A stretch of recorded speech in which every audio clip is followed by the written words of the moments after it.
Hi traders, welcome to தன் Tamil YouTube channel. நான் கோபிநாத். இந்த வீடியோவில் நம்ம என்ன பார்க்க போகிறோம் அப்படின்னு பார்த்தீங்கன்னா, ஸ்மார்ட் மணி கான்செப்ட்டில் யூஸ் பண்ணக்கூடிய எம்எஃப்ஐ இண்டிகேட்டர் ஸ்ட்ராட்டஜி தான் நம்ம இந்த வீடியோவில் பார்க்க போகிறோம். ஸோ இது வரைக்கும் நீங்கள் தன் தமிழ் சேனலுக்கு சப்ஸ்கிரைப் பண்ணலை அப்படின்னா இப்போவே சப்ஸ்கிரைப் பண்ணிக்கோங்க. ஃபஸ்ட்டு இந்த கம்ப்ளீட் ஸ்ட்ராட்டஜியோடைய பேசிக்ஸ் பார்த்துருவோம்.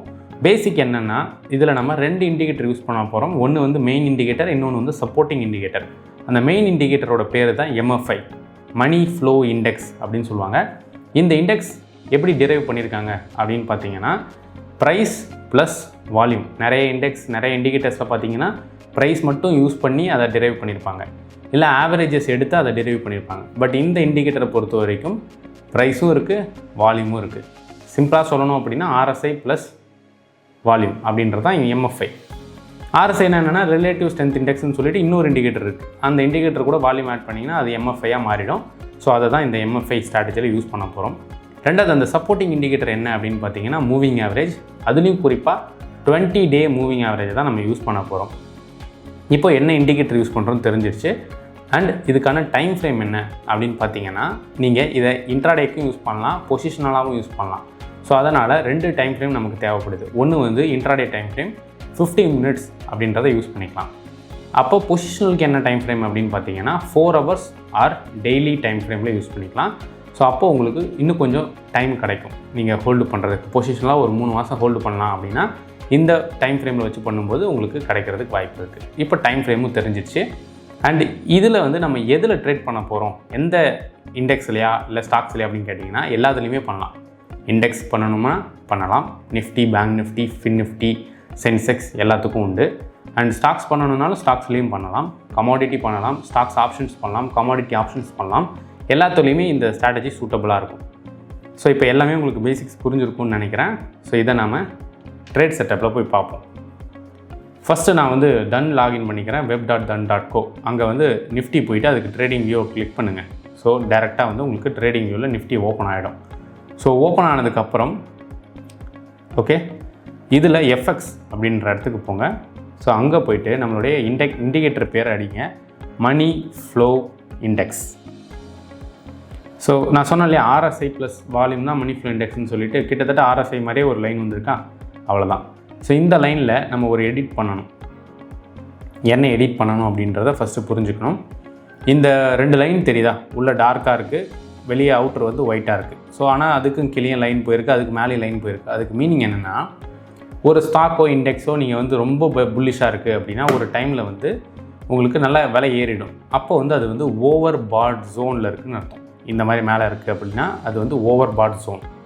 இந்த மாதிரி கீழே இருக்குது, அதாவது ரொம்ப டவுன் வந்து 20க்கும் கீழே போயிருக்கு அப்படின்னா அதெல்லாம் ஓவர் சோல்டு ஜோன் அப்படின்னு சொல்லுவாங்க. பட் நமக்கு இது முக்கியமா அப்படின்னு கேட்டிங்கன்னா அவ்வளோ முக்கியம் கிடையாது.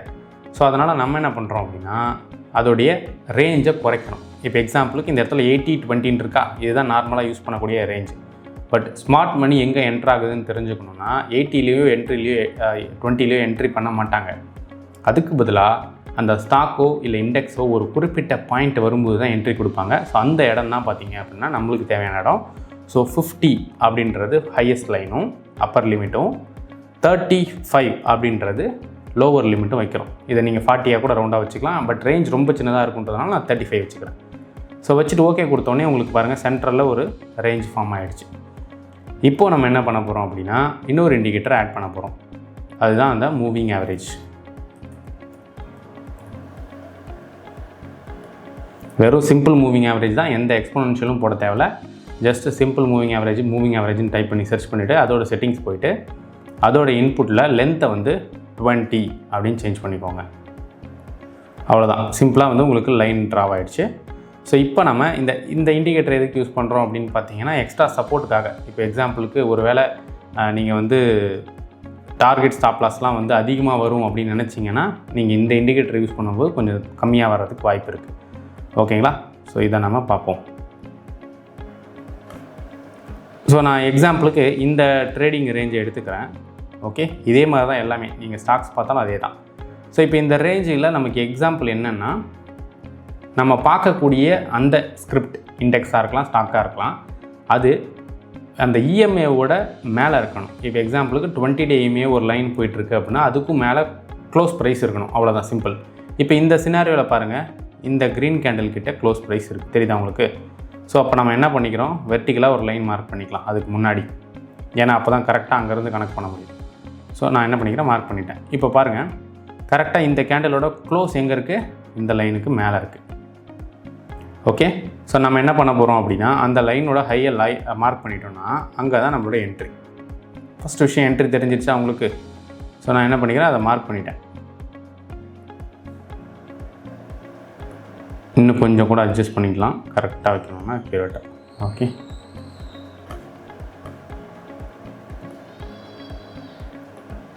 ஸோ இங்கே தான் நம்மளோட என்ட்ரின்னு தெரிஞ்சு போச்சு. அப்போ ஸ்டாப் லாஸ் எங்கே இருக்கும் அப்படின்னு பார்த்தீங்கன்னா, இந்த கேண்டிலுடைய லோவில் தான் நமக்கு ஸ்டாப் லாஸ். ஸோ எக்ஸாம்பிளாக நமக்கு வந்து இந்த இடம் கிடச்சிருக்கு, கிட்டத்தட்ட 60 பாயிண்ட்ஸ் கிட்ட வந்து ரேஞ்ச் வந்திருக்கு. ஓகே, அப்போ டார்கெட் என்னவா இருக்கும், 1:2னா 60 ஸ்டாப் லாஸ்னால் 2 டைம்ஸ் வந்து டார்கெட்டு 160 இல்லை 120 இல்லைனா 180 அந்த மாதிரி நீங்கள் வந்து 240 அந்த மாதிரி நீங்கள் வச்சுக்கலாம். பட் நான் உங்களுக்கு என்ன அட்வைஸ் பண்ணுவேன் அப்படின்னா, எப்போது அந்த ஸ்டாக்கோட ப்ரைஸ் வந்து ஒரு லைனுக்கு கீழே வருதோ, அதாவது 20 டே மூவிங் ஆவரேஜ் லைனுக்கு கீழே வந்து க்ளோஸ் வைக்குதோ, அந்த பிளேஸில் எக்ஸிட் பண்ணுங்கன்றது தான் என்னோடய ஐடியாவாக இருக்கும். ஏன்னா நீங்கள் வந்து இங்கே 60 வைக்கிறீங்க, ஓகே ஃபஸ்ட் பாயிண்ட்டு, நம்ம டார்கெட்டாக வந்து 120 வைக்கிறோம், 120 இங்கே ஹிட்டு, பட் இன்னும் ஏறி இருக்கு இல்லையா, சரி 240 வச்சா கூட இங்கே ஹிட்டு, பட் இன்னும் ஏறிட்டுருக்கு. ஸோ அதை நீங்கள் கவர் பண்ணணும் அப்படின்றதுக்காக நம்ம என்ன பண்ணுறோம், இந்த கேண்டில் எப்போ வந்து க்ளோஸ் வைக்குதோ, அந்த 20 டே மூவிங் ஆவரேஜ் லைனுக்கு கீழே க்ளோஸ் வைக்குதோ அப்போ எக்ஸிட் பண்ணுறோம். ஸோ சிம்பிளாக பார்த்தீங்க அப்படின்னா இந்த கேண்டில் தான் அதுக்கு கீழே க்ளோஸ் வச்ச கேண்டில். ஸோ அப்போ இங்கே எக்ஸிட்டு.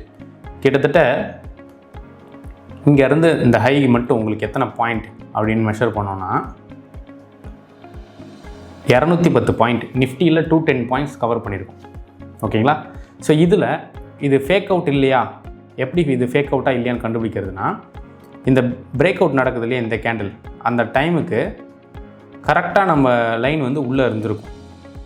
அதுக்கு மேலே இருந்தாலும் என்ட்ரி கிடையாது, அதுக்கு கீழே இருந்தாலும் என்ட்ரி கிடையாது. தெரியுதா உங்களுக்கு? இந்த லைன் வந்து நம்ம போட்டிருக்கக்கூடிய அந்த 35 to 50 அந்த ரேஞ்சுக்குள்ளே இருக்குது. கரெக்டாக இருக்கா? ஸோ இந்த மாதிரி வந்துச்சு அப்படின்னா நமக்கு ஓகே பவுன்ஸ் பேக் ஆகிறதுக்கு வாய்ப்பு இருக்குதுன்னு அர்த்தம். ஒருவேளை கீழே இருக்குது, 30 விட கம்மியாக இருக்குதுன்னு வச்சுக்கோங்களேன், அப்போ என்ன நடக்கும், நம்ம பார்ப்போம் கரெக்டாக என்ட்ரி வரும், ஆனால் அது வந்து எஸ்எல் ஹிட் ஆகும் சைட்வேஸில் போயிட்டு.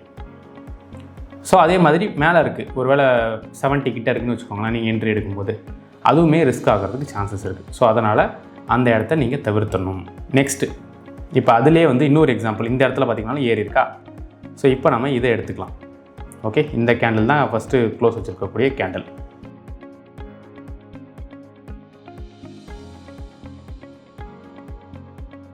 ஓகே, இந்த கேண்டில் தெரியுதா உங்களுக்கு?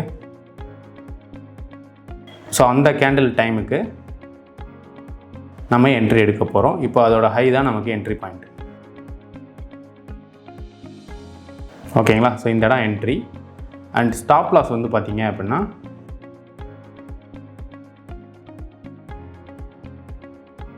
ரொம்ப சின்னதாக ரேஞ்ச் இருக்குன்னா நீங்கள் இன்னும் கூட இன்க்ரீஸ் பண்ணிக்கலாம். நான் வந்து இந்த ப்ரைஸே வச்சுக்கிறேன். ஓகே, இந்த கேண்டில்லேருந்து நமக்கு என்ட்ரி கிடைக்க போகுது. கரெக்டாக ப்ரைஸ் பார்த்தீங்கன்னா அந்த 50 லைன் கிட்ட ட்ராவல் ஆகிருக்கு. என்ன அந்த டைம்லனா 49.89. ஸோ அதுதான் கரெக்டான இடம். ஓகேங்களா? அங்கே வந்து நீங்கள் என்ட்ரி எடுக்கிறீங்க.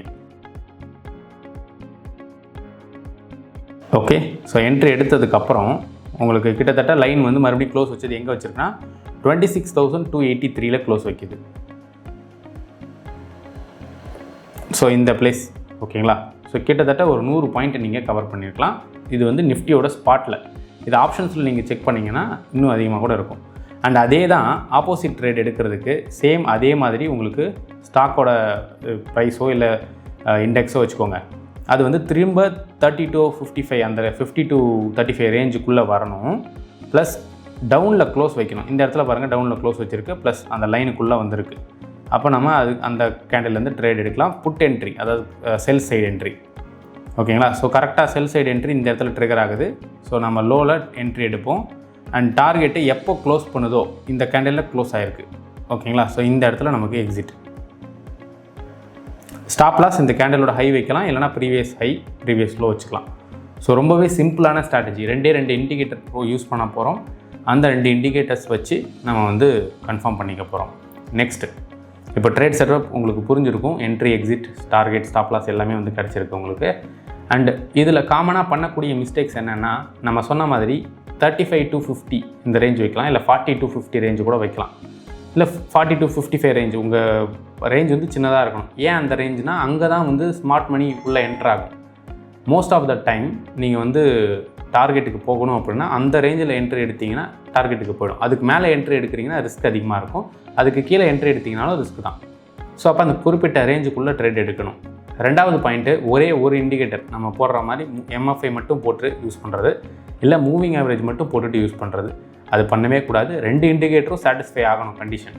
இப்போ இதில் வந்து அந்த ரேஞ்சுக்குள்ளே வரணும் அண்ட் ப்ரைஸ் வந்து இந்த இண்டிகேட்டருக்கு மேலே இருக்கணும், மூவிங் ஆவரேஜுக்கு மேலே இருக்கணும். அப்படி இருந்தால் மட்டும்தான் நீங்கள் அந்த இடத்துல ட்ரேடே எடுக்கணும். ஸோ இந்த 2 விஷயத்தை நீங்கள் வந்து ஃபாலோ பண்ணீங்க அப்படின்னா மோஸ்ட் ஆஃப் த டைமில் நீங்கள் வந்து தப்பிக்கிறதுக்கு வாய்ப்பு இருக்கும். காமனாக நிறைய பேர் பண்ணுற மிஸ்டேக்கே இதுதான். ஏதாவது ஒரு இண்டிகேட்டரை பார்க்குறது, என்ட்ரு ஆகிறது. இன்னும் நிறைய பேர் என்ன பண்ணுவாங்கன்னா, மார்க்கெட்டில் ஏதாவது அந்த ஸ்டாக்குக்கு நியூஸ் இருக்கலாம், அது வந்து பேட் நியூஸாக இருக்கலாம், இல்லை குட் நியூஸாக இருக்கலாம். ஸோ அந்த மாதிரியான கரெக்டான டைமிங்கில் எடுப்பாங்க. ஸோ அந்த மாதிரி எடுக்கவே கூடாது. அதுக்கும் முன்னாடியே நீங்கள் ஐடென்டிஃபை பண்ணால் மட்டும் அதை எடுங்க. நியூஸ் இருக்கிற டேயில் இந்த ஸ்டாக்கை தவிர்த்துருங்க. ஸோ இதெல்லாம் தான் காமனாக பண்ணக்கூடிய மிஸ்டேக்ஸ். ஸோ இப்போ உங்களுக்கு டீட்டெயிலாக இந்த ஸ்ட்ராட்டஜி புரிஞ்சிருக்கும், எப்படி பண்ணணுன்றது தெரிஞ்சிருக்கும். இதை நீங்கள் பேக் டெஸ்ட் பண்ணுங்கள் ஃபஸ்ட்டு. அதுக்கப்புறம் தான் நீங்கள் ட்ரேடர் இதில் இன்வெஸ்ட் பண்ணணும். ஸோ நீங்கள் வந்து ஸ்டாக்கை வாங்குறீங்கன்னா நீங்கள் மோஸ்ட்லி பொசிஷனலாக ட்ரை பண்ணும்போது அது இன்வெஸ்ட்டாக தான் இருக்கும். அதுவே நீங்கள் இன்ட்ராடேயில் பண்ணுறீங்கன்னா அது ட்ரேடாக இருக்கும். ஸோ பண்ணுறதுக்கு முன்னாடி நல்லா லேர்ன் பண்ணிக்கோங்க. அதுக்கப்புறம் நீங்கள் உங்களோட ரியல் மணியை யூஸ் பண்ணி ட்ரேட் பண்ணுங்கள். ஸோ இதே மாதிரி பல ஸ்ட்ராட்டஜிஸ் இருக்குது. இன்னொரு ஸ்ட்ராட்டஜியோடு நான் வந்து உங்களை மீட் பண்ணுறேன். அது வரைக்கும் bye. Investments in the securities market are subject to market risk. Read all the related documents carefully before investing.